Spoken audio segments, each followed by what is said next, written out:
E a Bíblia vai dizer, irmãos, que Davi, quando ele cometeu esse pecado de adultério, ele era para estar na guerra. Mas ele não, ele mandou os soldados dele e ele ficou em casa, mente vazia, ao ensino de Satanás, né? Ficou lá, imagino eu, passeando no terraço, andando para lá e para cá. De repente, sem querer, observa uma mulher tomando banho e esse homem passa a desejar essa mulher. Certamente ela estava nua, né? E ele passa a desejar essa mulher. E quando ele deseja, se fosse apenas o desejo, não teria acontecido esse mal. A questão é que ele executou o desejo. Porque a diferença de você pegar o pensamento e você consumir o pensamento, né? Porque a consequência maior está no ato, que foi o que aconteceu com Davi e Betseba, ou Batseba, como você quer, né? Então, ele manda, você já conhece essa história, ele, como rei, ele tem essa autoridade de mandar buscar essa mulher. Pegou essa mulher, sabia que essa mulher era a esposa de um dos soldados dele, né? Então ele criou uma situação lá, matou um homem lá, foi uma coisa premeditada. E ele morre e tal, aquela coisa, a gente já sabe. E ele possui essa mulher, toma essa mulher para ele. Ele desejou, irmãos, uma coisa que não era dele. Irmãos, tenha cuidado nesses desejos de desejar aquilo que não é seu. E eu não estou falando apenas de homem e mulher, não. Tudo que não é seu e que você deseja é pecado. Muito cuidado com aquilo que você põe hoje. Eu lembrei de Nabote, né? Nabote também não desejou nem mulher nem homem, não. Ele desejou uma vinha do vizinho, irmão. Né? Ele desejou uma vinha. Acabe, né? Acabe desejou a vinha de Nabote. Viu?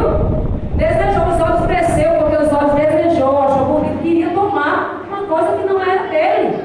E quando a gente toma uma coisa que não é nossa, a gente paga um preço, viu? Quando a gente toma posse de algo que não é nosso, a gente paga um preço. E a gente sabe a consequência que teve, né? Não tem tempo para a gente trabalhar tudo isso aí. Eu estou só pincelando, certo? Então, voltando aqui para Davi, tá? Voltando aqui para Davi, quando ele peca, irmãos, olha só, tem muita gente dizendo assim, a Bíblia diz, o Senhor deixa claro que Davi era um homem segundo o coração dele, era um homem amável, desejável. O Senhor escolheu Davi, era um homem segundo o coração de Deus. Mas tem muita gente achando, né, porque é a menina dos olhos de Deus, que pode fazer igual a Davi. Você pode até fazer igual a Davi, mas você vai comer do amargo que Davi também provou, viu? Você vai provar do amargo que também ele provou. Se você quiser ousar, ouse, sabendo da consequência que virá sobre você, sobre nós. Porque muitas vezes, irmão, quando o pecado está na nossa frente, a gente só pensa no pecado, só pensa em pecar, mas não pensa na consequência que esse pecado vai gerar.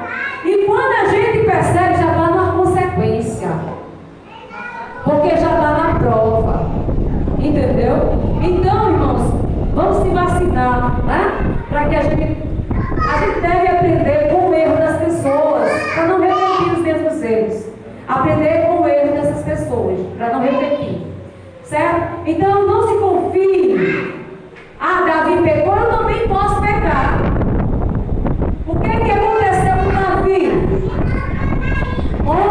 Isso quer dizer que Deus não poupa, gente. Isso quer dizer que mesmo Davi, sendo um homem, segundo o coração dele, Deus é justo e ele é santo. Ele não passa a mão na cabeça de ninguém. Era um homem segundo o coração dele, mas vai pagar um preço pela desobediência. E a espada não se apartou da casa de Davi. E além disso, irmãos, a filha dele foi estuprada, né? Pelo próprio irmão. E houve guerras. E esse homem não teve paz. Até que a morte separasse da espada, né? Que a única coisa que separou foi a morte mesmo. Porque não se afastou.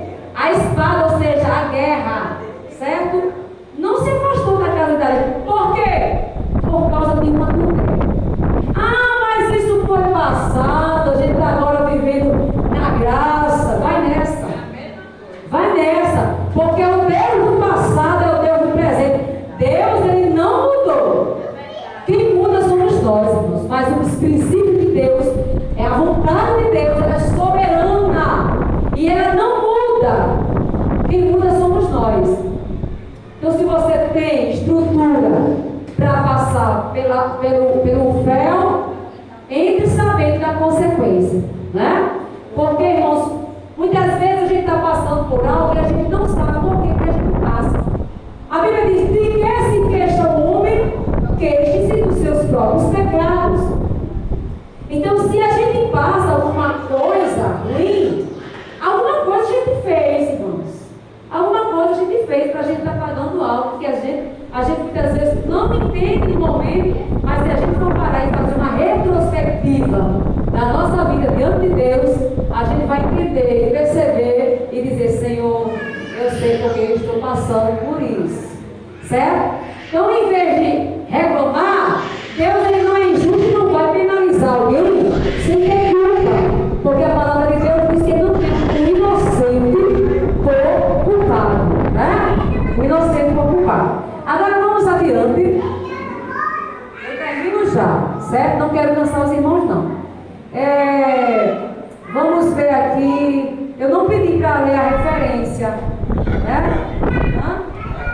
Pode ler, pastor, pode ler. Vamos fechar com a referência do pastor. Aqui, ó, referência, 2 Samuel 12:10. Agora, pois, não se aparta a espada jamais da tua casa, porquanto me desprezaste, e tomaste a mulher de Urias, o Eteu, para que te seja por mulher. Em outra versão tem dizendo.